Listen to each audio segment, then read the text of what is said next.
지난 주일에 이어서 오늘도 만남이 중요합니다 하는 제목으로 말씀을 나누게 되어지는데, 만남이 중요하다라고 하는 사실 모르는 사람이 아무도 없을 것입니다. 우리에게는 다양한 만남이 있는데 그 가운데에 정말 우리의 한 사람 한 사람이 만나야 할 분이 누구인가? 어떤 만남을 가져야 하는가? 이 문제에 관해서 한 사람의 실존으로서, 또 한 사람의 하나님의 사람으로서 내가 만나야 하는 사람, 우리가 만나야 하는 분은 누구인가? 이 문제에 관해서 지난 주일 1차 말씀을 점거하면서 우리가 만나야 할 분은 바로 하나님이시다. 우리가 만나야 할 대상은 하나님이시다라고 말씀드리면서 하나님의 전능성과 만나야 한다고 말씀을 드렸고, 하나님의 전지성과 만나야 한다고 말씀을 드렸고, 하나님의 무소부재성과 만나야 한다고 말씀을 드리면서 하나님의 은혜를 체험하고 하나님의 사랑을 체험하면서 하나님을 인격적으로 만나는 사람이 하나님의 사람이 되어질 수 있고 참된 신앙인으로 삶을 살아갈 수가 있다고 말씀을 드렸습니다. 알아웃기는 이 자리에 계신 우리 모든 성도들이 하나님을 인격적으로 만나게 되어지면서 하나님이 원하시는 복된 사람으로 삶을 살아가게 되시기를 주의 이름으로 축원합니다. 두 번째, 우리가 만나야 할 대상이 누구일까? 많은 사람도 만나고 많은 사건도 만나야 하겠지만 정말 만나야 할 대상은 자기 자신이라는 사실입니다. 자기 자신과의 만남을 가질 때 자신의 실존을 발견하게 되고 자신의 죄성을 발견하게 되어지고 자신의 연약함을 발견하게 되어지면서 내가 어떻게 해야 구원을 얻고 내가 어떻게 해야 하나님의 사람이 되어지고 내가 어떻게 해야 하나님의 사람으로 거듭날 수 있는가는 내가 나를 만날 때 가능하다라는 말씀입니다. 내가 나를 만나지 못하고 내가 나를 발견하지 못하면 하나님의 사람으로 삶을 살아갈 수가 없는 것입니다. 우리가 잘 아는 대로 유명한 철학자 소크라테스는 네 자신을 알라, 철학의 명제가 되어지는 말입니다마는 네 자신을 알라고 그랬습니다. 자기 자신을 알 때 자신을 통해서 이루어가고 자신을 통해서 역사하시는 하나님의 역사에 쓰임받게 되어진다는 말씀입니다. 오늘 본문 속에 보면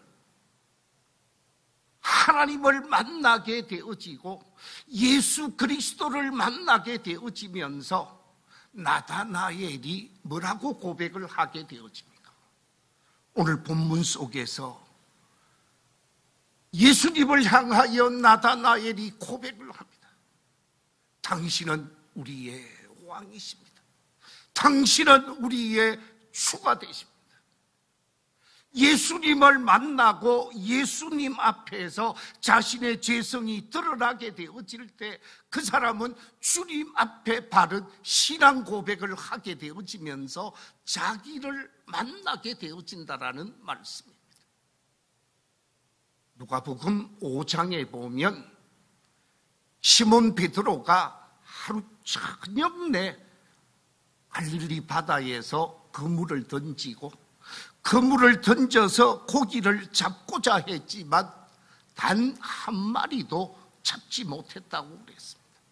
실패한 인생, 절망에 빠져 있는 인생. 그럼에도 불구하고 삶을 포기하지 아니하고 그물을 씻고 있었을 때에 거기에 예수님이 방문하게 되어집니다. 예수님께서 고기잡이를 끝낸 베드로에게 배를 빌리게 되어지고 예수님을 따르는 수많은 인파들이 바다 강변, 이 해변에 늘어서 있는 가운데서 배를 조금 띄워서 바다에서 말씀을 전하게 되어집니다. 하늘 복음을 전하고 하늘 소식을 증거하면서 말씀을 다 마치고 그물을 씻고 있었던 베드로, 배를 빌려주었던 이 베드로에게 얘기를 합니다. 누가복음 5장 4절에 보면 깊은 데로 가서 그물을 내려 고기를 잡으라 얘기를 하게 되어지죠. 왜냐하면 깊은 데로 가서 그물을 내려 고기를 잡으라고 하신 이 예수님의 말씀은 사실 그 당시 갈릴리 바닷가의 상식과 전혀 안 맞는 말씀이었습니다. 낮 시간이 되어지면 깊은 바다에 가서 고기 잡는 것은 허탕을 끊임없이 쳐왔기에 안 맞는 말씀이었습니다. 그런데 예수님으로부터 말씀을 듣고 예수님의 비범함을 발견하게 되어진 이 베드로가 예수님으로부터 말씀을 듣고 고백하는 한마디 고백이 있는데 그 고백은 다름이 아니라 누가복음 5장 5절에 이렇게 고백하고 있습니다. 우리 같이 한번 읽어보겠습니다. 시작. 선생님, 우리들이 밤이 새도록 수고하였으되 잡은 것이 없지만은 말씀에 의지하여 내가 그물을 내리리다. 밤새껏 고기 잡고자 애쓰고 힘을 썼는데 허탕을 쳤습니다. 잡지를 못했습니다. 그런데 바다 깊은 데 가서 고기 잡는 것은 상식에 안 맞는 이야기고 또한 우리의 경험으로 생각해도 전혀 안 맞는 이야기지만 오늘 말씀 속에서 고백하기를 선생님께서 하시는 그 말씀, 예수님께서 하시는 그 말씀에 의지하여 그물을 내리겠습니다. 상식을 초월하고 경험을 초월하고 자기 이성적 판단을 초월해서 예수님의 말씀을 쫓아서 한번 해보겠습니다. 그래서 바다 깊은 곳으로 배를 몰고 가게 되어집니다. 그리고 그물을 던졌습니다. 그런데 이게 웬일입니까? 밤새껏 고기 잡고자 했지만 단 한 마리도 잡지 못했는데 바다 깊은 곳에 고기가 그대로 있었고 엄청난 고기를 잡게 되어져서 자신의 배에 가득 채우게 되어지고 옆에 있는 야고보와 요한의 배를 불러서 거기도 채워서 만선의 기적을 체험하고 배를 몰고 땅으로 나오게 되어집니다. 바닷가 배를 대고자 하는 곳에 나오게 되어졌는데 이때까지 예수님이 갈 길을 가지 아니하고 그대로 지켜보고 있었던 것 같습니다. 만선의 기적을 경험했고 예수님의 말씀을 들었던 이 베드로가 예수님을 바라보는 순간 그 예수님의 전능성과 만나게 되어지고 예수님의 전지성과 만나게 되어지고 예수님의 신적인 권능 앞에 그대로 무릎을 꿇게 되어집니다. 엎드리게 되어집니다. 잡은 고기에 관해서, 배에 관해서 전혀 관심이 없고 예수님의 발 앞에 엎드려서 고백하는 한마디 고백이 있죠. 그게 뭡니까? 누가복음 5장 8절에서 주여 나를 떠나소서 나는 뭐라고요? 죄인이로소이다. 예수님 앞에서 자신을 발견하게 되어집니다. 자신을 만나게 되어집니다. 자신의 실존에 관해서 확실하게 발견하게 되어집니다.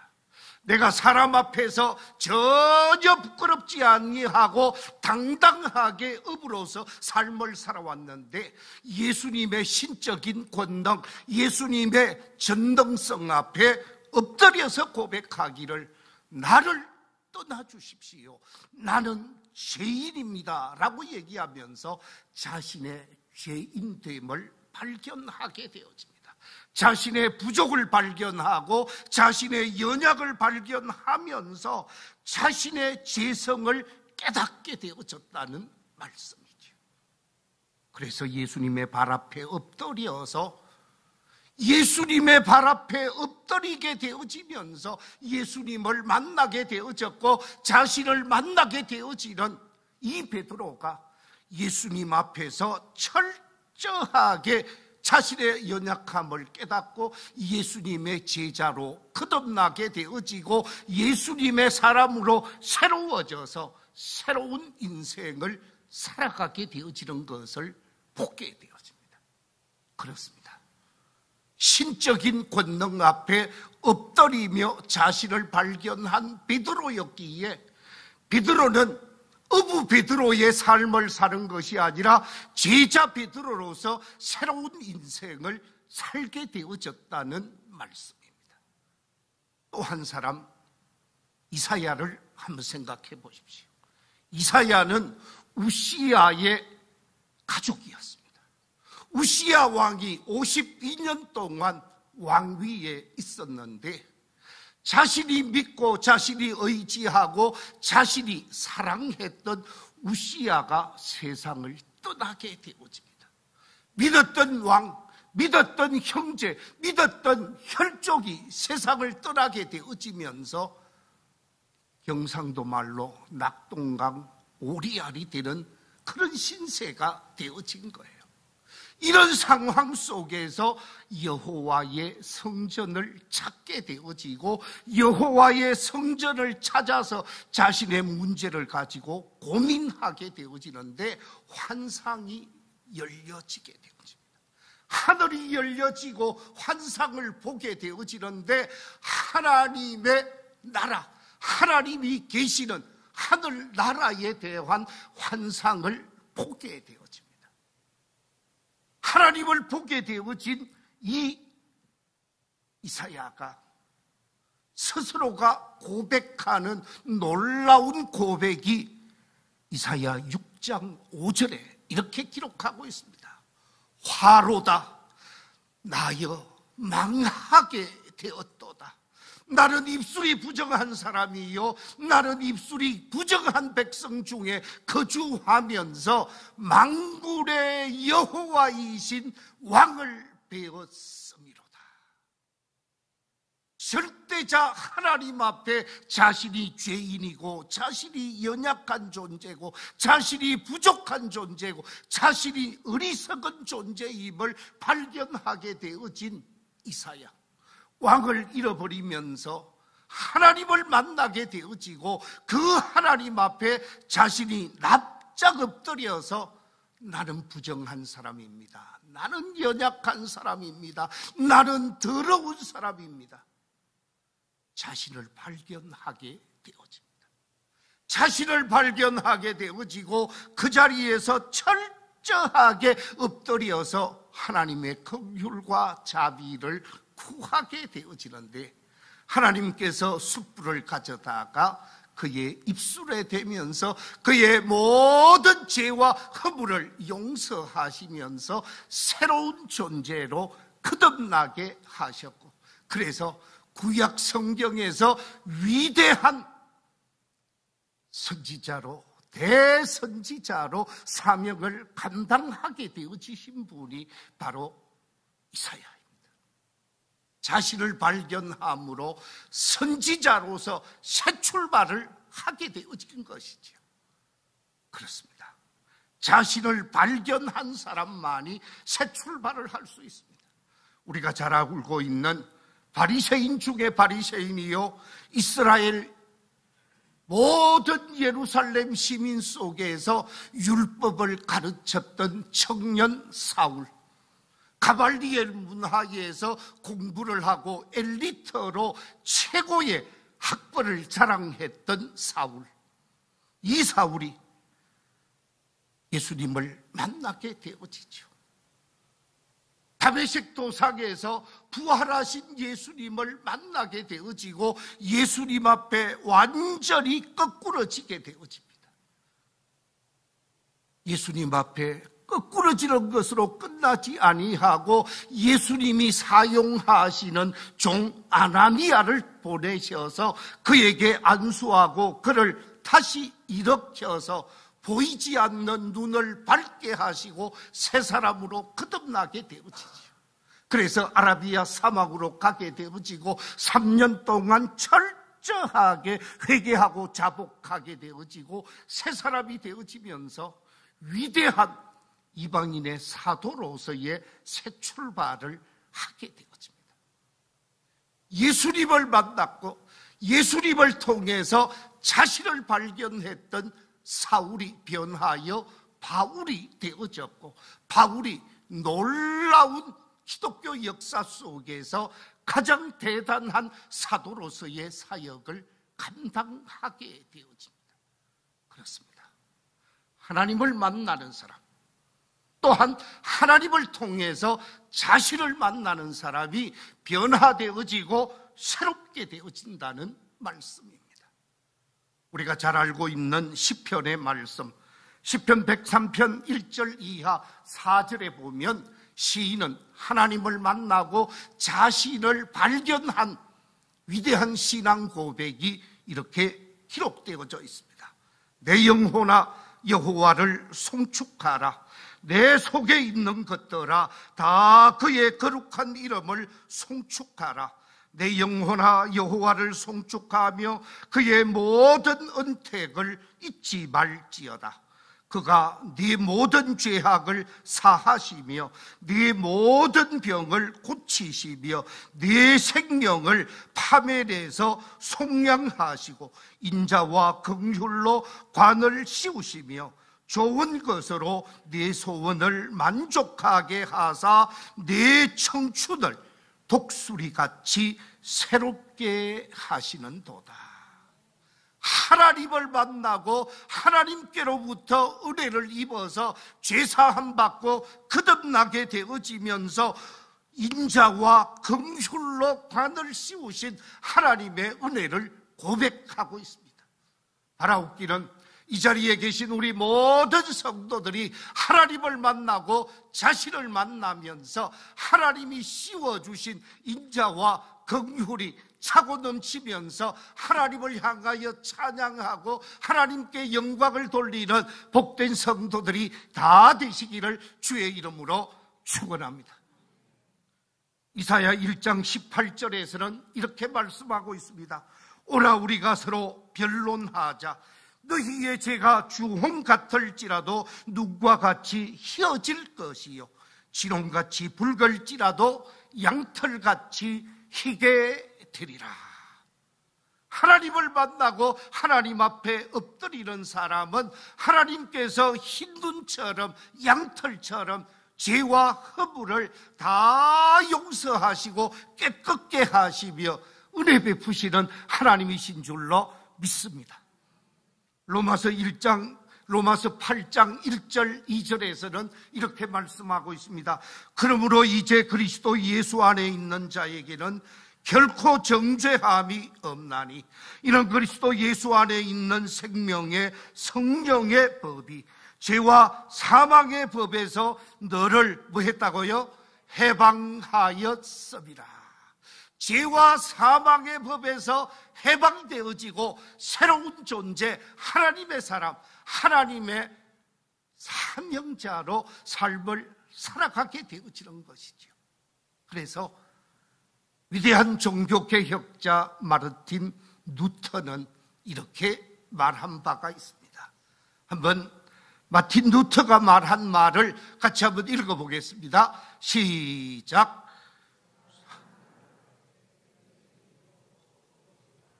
아멘. 사죄함을 받았을 때 영원한 생명이 있고 하나님의 축복이 있다라는 거예요. 우리가 죄사함을 받게 되어지고 사죄함을 입게 되어지면 하나님의 사람으로 새 삶을 살아가게 되어지는 거예요. 이것이 마틴 루터의 신앙 고백입니다. 그렇습니다. 이 시간 하나님 앞에 나와 예배하는 우리 모든 성도들에게 이런 은혜, 이런 복이 있게 되시기를 주의 이름으로 축원합니다. 세 번째, 우리가 만나야 할 것이 있습니다. 하나님을 만난 사람, 그리고 자기 자신을 만나고 거듭난 사람은 반드시 만나야 하는 것이 있는데 그것은 다름이 아니라 사명과의 만남이라 성경은 말씀하고 있습니다. 오늘 본문 속에 보면 51절에서 이렇게 말씀하고 있습니다. 또 이러시되 진실로 진실로 너희에게 이르노니 하늘이 열리고 하나님의 사자들이 인자 위에 오르락 내리락 하는 것을 보리라.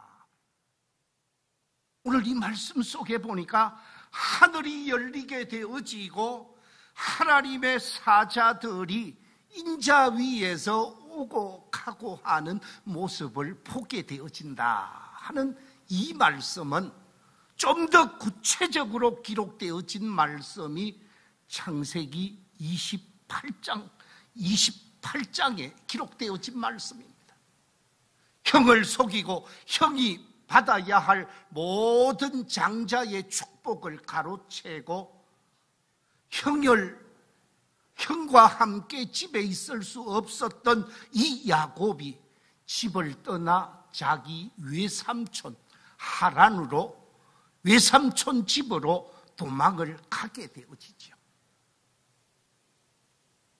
자신이 살고 있는 지역에서 이 팔레스타인에서 저 갈대아 지방 하란까지 가는 것은 몇 날 며칠을 가야 되는데 어느 날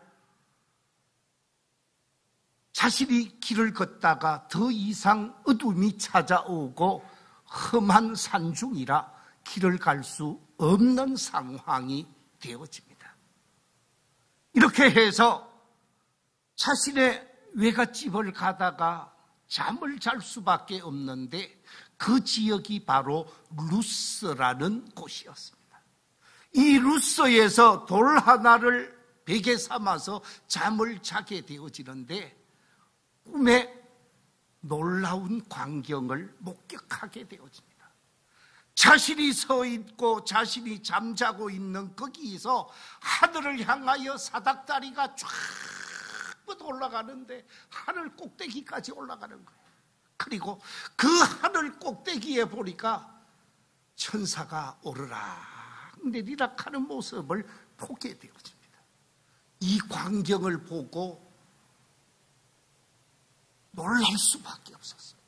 어떻게 저와 같은 광경이 내게 보여지게 되어지는가 놀라게 되어지는데 많은 설명을 드릴 수 있습니다만은 정리해서 바로 하늘을 향하여 나아가는 사닥다리는 무엇을 의미하는가?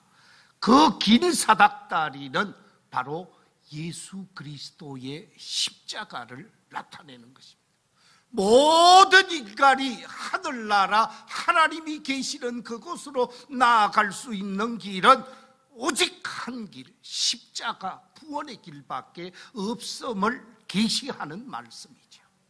그런데 모든 인류를 구원하여 하늘나라로 올라가게 하는 사닥다리는 예수님의 십자가를 나타내지만, 이 땅에 오셔서 십자가를 통하여 구원을 완성하신, 갈보리 십자가에서 구원을 완성하신 그 예수 그리스도를 믿는 믿음의 사람, 갈보리 십자가를 통하여 대속의 은총을 입고 하나님의 자녀가 되어진 사람들에게 십자가는 구원의 길이긴 하지만 우리에게 주어진 뭐지요? 사명의 길이라는 거죠. 그렇습니다. 바로 하늘을 향하여 이어지는 그 길은 우리를 향한 사명을 말씀해 주고 있습니다. 오늘날 많은 사람들이 제가 그 십자가를 지겠습니다, 그 말은 제가 그 사명을 감당하겠습니다, 그 어려움을 감당하겠습니다라는 고백이 되어지죠. 그렇습니다. 사명자로 삶을 살아가는, 사명을 발견한 사람으로 삶을 살아가는 것이 중요하고, 사명을 만나서 그 사명자로 삶을 살 때 시간을 낭비하지 않는 것이죠. 아마 여러분은 모세를 잘 알 겁니다. 모세는 왕궁에서 40년을 살다가 살인자라고 하는 누명을 쓰고 산속으로 들어가게 되어집니다. 미디안 광야로 들어가게 되어지지요.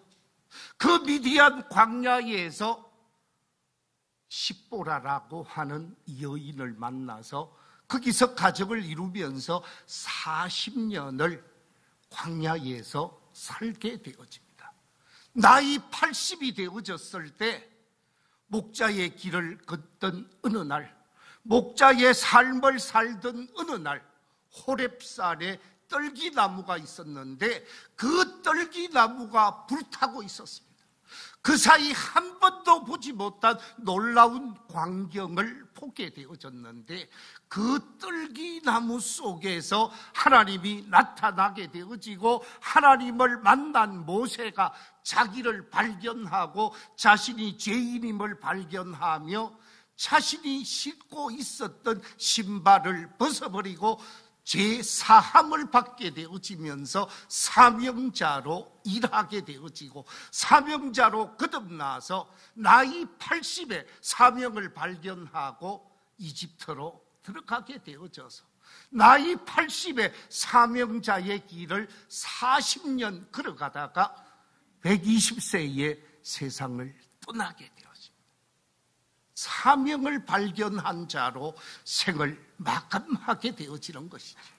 이와 같은 삶의 모습은 바로 우리에게 이 땅에 살면서 가장 중요한 만남은 사명자로서의 만남이라는 거예요. 내 인생이 얼마나 살았느냐. 모세는 나이 80에 하나님으로부터 사명을 발견하고 사명자의 길을 새롭게 출발했는데, 이 자리에 계신 어른들 가운데 80 되신 어른들이 계십니다. 아니 90이 되신 어른들도 계십니다. 중요한 것은 내 남은 세월이 10년이든 5년이든 20년이든 연수에 관계없이 나는 내 남은 세월 하나님을 위해 하나님이 내게 요구하시는 그 사명의 길을 걷겠노라고 고백하면서 그 길을 걸어가는 것이 복 있는 남은 인생길이라는 것이죠. 아마 여러분이 아실런지 모르겠습니다만은 영국 출신으로서 중국에 가서 위대한 선교적 열매를 맺은 허드슨 테일러라고 하는 사람이 있습니다. 저분의 얼굴을 보면 얼마나 은혜 받은 사람인지 광채가 나는 사람이에요. 이 허드슨 테일러가 중국에서 선교하며 사역을 감당하다가 잠시 자신의 고국 영국을 방문하게 되어집니다. 방문해서 선교 보고를 하고 현실을 말씀드리는데 어느 곳에 갔더니 중국 선교를 위해 많은 사람들이 모여서 헌신하겠다는 사람들이 있었습니다. 중국 선교를 위한 예비 선교사들이었죠. 이분들 앞에 선교 보고를 하면서 그들에게 이렇게 질문을 했다고 합니다. 그대들은 무엇 때문에 중국으로 선교를 가려고 합니까? 질문을 했습니다. 그때 질문을 받은 예비 선교사들이 이렇게 표현을 합니다. 예, 중국에 있는 수많은 영혼들을 구원하는 길, 그 멸망으로부터 건질 수 있는 길이 선교밖에 없잖아요. 또 어떤 사람은 이렇게 말을 합니다. 선교가 중국을 변화시킬 수 있지 않습니까? 그때 열매말을 바라보고 있었던 이 예비 선교사들에게 허드슨 테일러가 한 아주 유명한 말이 이렇습니다. 중국 선교가 저에게 주어진 유일한 사명이었고 저는 그들을 그 누구보다도 사랑했기 때문입니다. 선생님은 왜 중국 선교를 가셨습니까? 거기에 대한 대답으로 그것이 제게 주어진 하나님의 사명이었다라는 거예요. 사명이 주어진 길을 가게 한다라는 거죠. 그렇습니다. 시간이 많이 가서 말씀을 맺어야 되겠습니다. 우리가 만나야 할 사람, 우리가 만나야 할 분, 우리가 만나야 할 것이 무엇인가? 오늘 본문을 통해서 우리에게 말씀하시기를 그렇게 말씀하고 있습니다. 우리가 만나야 할 분은 첫째, 하나님이라. 하나님의 전능성과 만나고 하나님의 전지성과 만나고 하나님의 은혜를 만나는, 하나님의 사랑을 만나는 하나님과의 만남이 있어야 한다라고 말씀하고 있습니다.